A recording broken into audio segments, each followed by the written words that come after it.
Dan Illman, Mike Beer, taking a peek at race number 8 at Kentucky Downs on Saturday. Here's the field for the turf sprint. $1 million purse, 6 furlongs, and it kicks off a 50-cent pick 4 with a 14% takeout wager. And you've got some of the better turf sprinters in the country in this race. We got to start things off, Mike, with the number 9, Got Stormy, the extremely popular mare. She's a 12-time winner. She's banked over $2 million in her career. She beat the boys last time out in the 4-star, Dave. Just when you think that Got Stormy, maybe Father Time's starting to take its toll, she comes back with a huge effort. Yeah, she ran really well last time. She got a great trip in the 4-star Dave, but she still really ran. It was another fast race. She beat a good field. I don't know, Dan. Personally, it's almost impossible for me to get a handle on her when she's going to run a good one and when she's not. But when she does, she's clearly very good.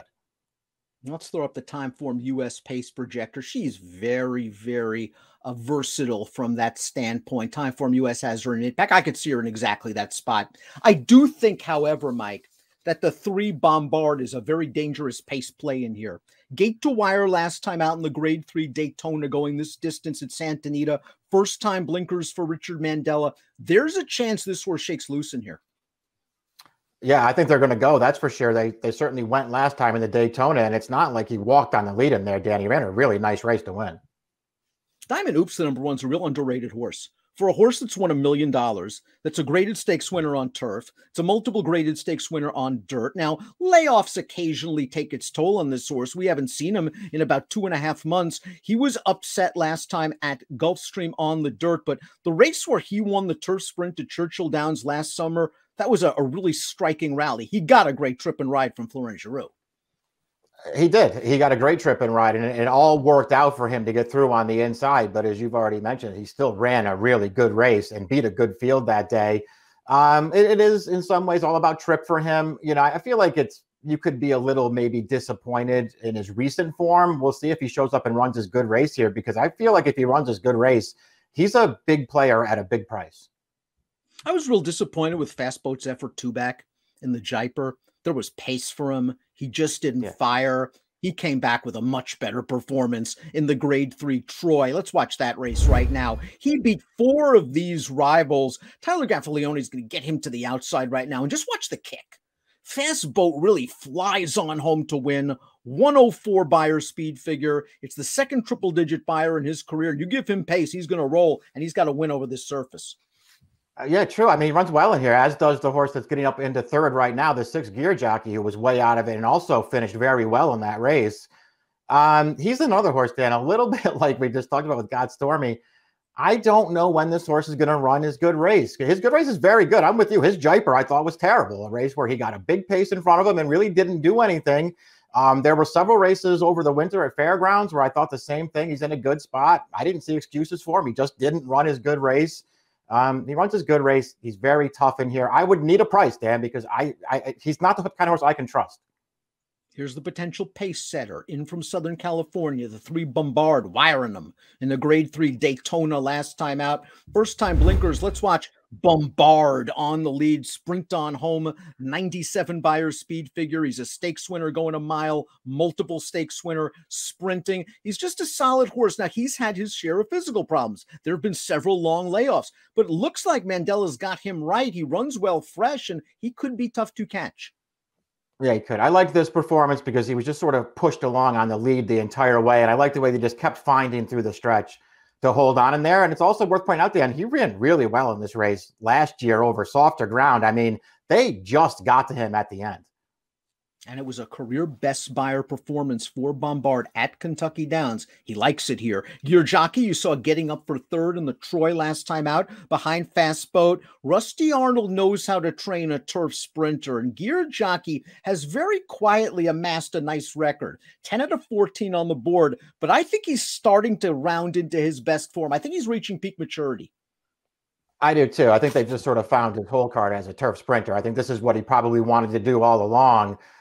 You know, he's not going to get any extra credit, Dan, for winning at Saratoga over Shecky Shabazz, but he won that race very easily, and I thought he ran deceptively well last time. Born Great might need to run a little bit faster than the race we'll show you right now. That was the preview at Ellis Park, going 5.5. Like how he won it, though. Is in behind horses with an eighth of a mile to run, gets to the outside in the clear. Once he sees that clear sailing, once he changes leads, he is on his way. I just didn't love the field he beat in this race, but he's another horse. He can stay closer if the pace is slower. Yeah, this was a really good performance. I mean, a really strong finish from him, but he also had a great setup in there. That was a pretty fast pace. The closers, you could see there, came and ran 1-2. They were both way out of it. They came flying by the leaders in the stretch. We'll see if he gets a similar kind of trip in this race. I know you've tried Front Run the Fed in the past. It is worth noting that this horse dead heated with Bombard for second in this race last year. Like Bombard, he ran the fastest race ever on the Buyers scale. Were you disappointed with his last race in the Troy? I think pretty much the race, even though closers did well, the race ended for him at the start. Yeah, we'll see. He didn't run a great race. I didn't think he ran terribly either. He just didn't run a great race in there. He just sort of did the best that he could. I do think he's the kind of horse at a price you could try to get in there if you trust that this trainer is going to keep him in the form that he was in for Chad Brown. And I suppose that could be some kind of a question, especially based on his Troy last time. But listen, he's got races that make him plenty good enough to beat this field. And again, in this race last year, he ran great. Personally, he dead heated for second there. Personally, I think he ran the best race that day. Although Casa Creed was a multiple graded stakes winner going longer as a 3-year-old, he kind of found a string of races where he'd find one or two better, or maybe didn't live up to his potential. And Bill Mott, the great Hall of Famer, decided to try something a little different, 3-back. He turned him back in distance, and all of a sudden he found he might have had a nice late running one-turn horse, winning the elusive quality. Pace meltdown, but an exciting turn of foot in the Jaipur. And then last time out, good effort when third to Got Stormy in the 4-star. Dave Got Stormy just got the jump on him. Yeah, ran pretty well. Always on the outside in that last race, too. Never got to save any ground. Stayed on all through the stretch. I thought he ran well in the 4-star, Dave. And as you say, his prior 2 starts sprinting, they were good, man. I mean, I personally wasn't necessarily a believer after the elusive quality because he just got such a good trip in that race and just got up. He was good in the Jaipur. Sam Reap, 3rd star off of a very, very long layoff. They've kept him shorter in his 2 starts this year. He's run well both times. Did not break very well last time out at Ellis Park. This is a horse that has the ability to show speed if necessary. He could be getting back into his form, and he's run well over this track. He's going to be a big price. He has to improve off his 2 starts this year, but he might. Yeah, I agree with that. I mean, for a horse who's going to be a big price who has back races that could give him a real chance in here, I wouldn't, dismiss this horse too lightly. Again, he's out of that same race as Born Great. It was a big closer's race. They both sat it out. They both rallied to run 1-2 in there, but this horse ran okay. Here's the wonderful Got Stormy, winning the 4-star date for the second time. She beat the boys in this grade 1 at the Spa, and she got a great ride from Tyler. Just was able to save ground in the second flight, get to the outside, and she really fires on home. 104 Buyers speed figure for Got Stormy, who showed that she could handle this course when she won the ladies sprint last year in very, very easy fashion. Yeah, she's just a really good horse. I mean, that was a really nice performance. Yeah, she got a great trip in there, but it's a fast race, and she won very easily over some really nice horses. She's just really good, and you know that she can sprint as well. Her running style just seems like it always has her in the right kind of spot. I don't know, Dan. I'm not going to dismiss her chances. I'm not going to sit here and say that I'm going to bet her in this race, but I'm not going to be surprised when she wins. Casa Creed stablemate, the 10 Chewing Gum, didn't run very well in the Troy last time. I think 5.5 sharp for this horse. I like him a lot, going 6.5, 7. That being said, his big race recently came in the Jaipur where he took complete advantage of that fast pace and got up for second behind Casa Creed. Yeah, I agree. I mean, I know that you could say the same thing about Casa Creed, that he rallied into a fast pace and got a grade 1 win. I didn't look at it that way. I thought Casa Creed actually ran really well that day and was a fairly dominant winner. And I thought this horse just sucked up and got second without doing any real running. Maybe you're right, though. Maybe a little bit more distance is better for him. I just wonder if he's good enough to beat a field like this. It's a shame that the 11 Stubbins, his career has been interrupted by layoff after layoff, because there was a time in 2019 where I thought he had tremendous potential. He won the Woodford that year in very impressive fashion at Keeneland, last on the rail, turning for home in a 5.5 furlong race, bowled his way out to split horses and came with a strong kick. And then in the Breeders' Cup Turf Sprint, this horse was in behind horses in the lane and finally sliced through and was flying at the end. The layoffs, have they taken their toll? Yeah, maybe they have.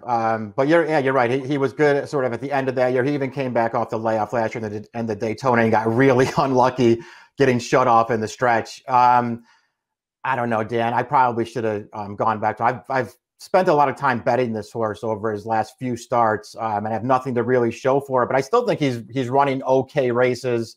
I didn't love his Jaipur last time, but that was off the layoff, so maybe I was being a little too hard on him. I think he's a player in here at a price. Johnny Unleashed entered also eligible, so Imprimis the 12 last, but certainly not least in the main body of this race. He is the defending champion. Now, he was fourth to Fast Boat last time out. He was beaten 2 back in the Shakertown race where he broke through the gate before the start, then ran really well against Bound for Nowhere. He's just a rock-solid horse. I really don't have much knocks against him. What did you think of his race in the Troy where he finished behind a couple of these? Could you argue, he was kind of close to that fast pace? You could if you were looking to make excuses for him. I personally didn't think he had an excuse. I thought he got a good trip. Had first run on the 1-2 finishers in there, or the 1-3 finishers rather, who came from behind him. He was no match for them, and he never even got to Karotari. That's the horse who was whacking out the pace. He finished second. This horse sat up close and couldn't even make a race of it with that horse. So to me, he just didn't run close to his best race last time. Maybe he'll do it in here. It's funny because you can go so many different ways in this year's edition of the Grade 3 Turf Sprint. And as we take a look at our top pick, singular, we both go with Casa Creed and the Great Bill Mott, hoping for some pace. I just think this distance is going to work for him. I do too. I like him as a sprinter. I like him cutting back. I think this is probably what he really wants to do. So I'm going to stick with him and see. I just sort of felt like this was the kind of race, Dan, where they would bet Got Stormy and maybe bet some other horses in this race, and maybe Casa Creed would actually be a fair price. We both go with the 7 in the Turf Sprint. Mike goes 7-4-1-2. I go 7-9-2-4. Good luck.